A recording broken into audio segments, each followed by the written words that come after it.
recording? I'm pretty sure we are.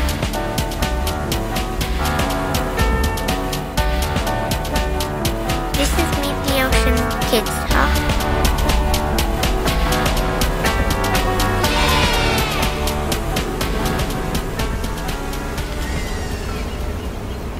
Welcome to Meet the Ocean. I'm your host, Paul North, and today we have something extra special in store for everyone. Because, and we should probably give this some sort of an introductory drum roll. There it is. Behold, our first student-produced podcast. Now, as an educational nonprofit, we interact with students all the time on our school tours and sharing our virtual reality from Antarctica, but by no means have students been lining up to the microphone to tell their story. So a large round of applause from some sea lions for Grosvenor Teacher Fellow and National Geographic Certified Educator, Stacy Snyder, and her students for stepping up to the microphone. Stacy teaches in the state of Iowa in the United States. Recently, I interacted virtually with her classroom to discuss the art of storytelling, and lo and behold, some of them made their own podcasts. If you don't know where Iowa is, it is very far from the ocean. But let this stand as a reminder that planet Earth is one big shared ecosystem, and that the oxygen and food that is created within the ocean is enjoyed around the world. This is the 7th edition of our Kids Talk series, because we believe in the power of young voices sharing the story of their planet. Meet the Ocean provides a platform where young minds can lift their voices, imaginations, and reverence for the natural world. And with over 75 episodes downloaded in 80-plus countries, the world is starting to listen.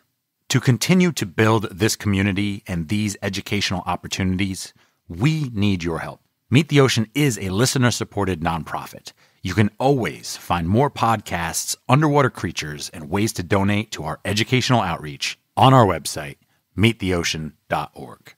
And now, I'll let Alex and Brayden take it from here. Meet the Ocean.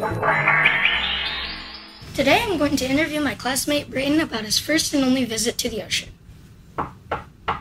There he is now. Hello. So, you have been to the ocean one time, correct? Yes, I've been to Clearwater Beach, Florida. It's on the Gulf Shore. Oh, cool. I've been to Gulf Shores, Alabama, which is also on the Gulf Shore. All right, let's get started with this interview. Okay, if you wish. So, Brayden, how long did it take you to get down there? Did you go by plane or car? Good question. I drove to Cedar Rapids, Iowa Airport at 1 a.m. Then I took a plane to Atlanta, Georgia. I flew from Georgia to Orlando, Florida. Then I took a rental car to the beach.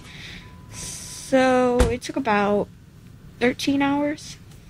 What's the next question? The next question is... Oh, I got it. How old were you when you went? I believe I was 8.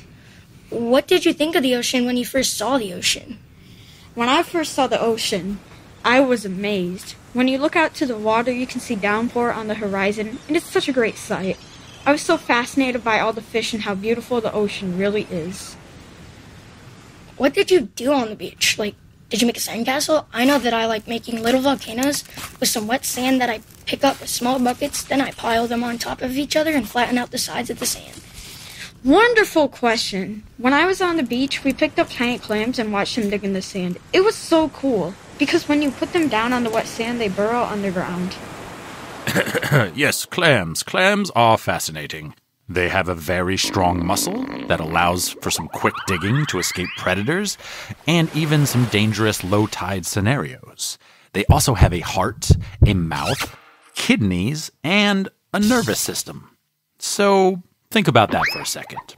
That was a really good description. Why, thank you. What type of wildlife did you see or encounter? When I go, I see a lot of jellyfish. I've gotten stung twice. I also see dolphins, and last year, I even touched a wild baby shark.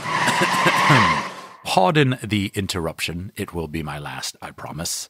Our young ocean enthusiasts chose to play the popular Baby Shark song during this portion of the interview as a comical transition. They definitely get points for creativity, but we don't have the legal rights to play that song, so you can just do in your head. Instead, I will now deliver a 6-hour lecture on how some sharks... Let's not talk about that. Yeah, that totally did not happen. Alright, so that jellyfish must have hurt. When I was swimming, I saw red and blue fish that were about the size of my hand, but I saw something that completely grossed me out. It was a dead fish floating near the shore. I also saw a lot of clams. It was so cool. And I was only in the water knee-deep or waist-deep. Cool. I have one final question for you.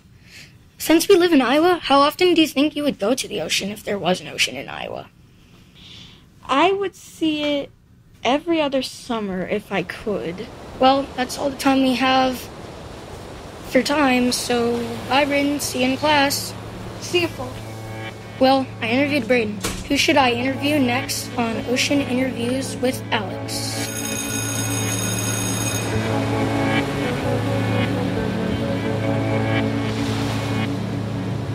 Meet the Ocean is produced by Paul North and Andrew Gettings, with sound design by Kelsey Anderson.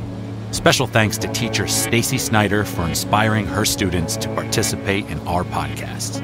We are a listener-supported nonprofit. You can find more podcasts, underwater creatures, and ways to donate to our educational outreach on our website, meettheocean.org. Subscribe to our podcast to never miss an episode, support us on Patreon, and please rate and review us on whatever platform you choose to listen. Until next time, may the salt water be with you.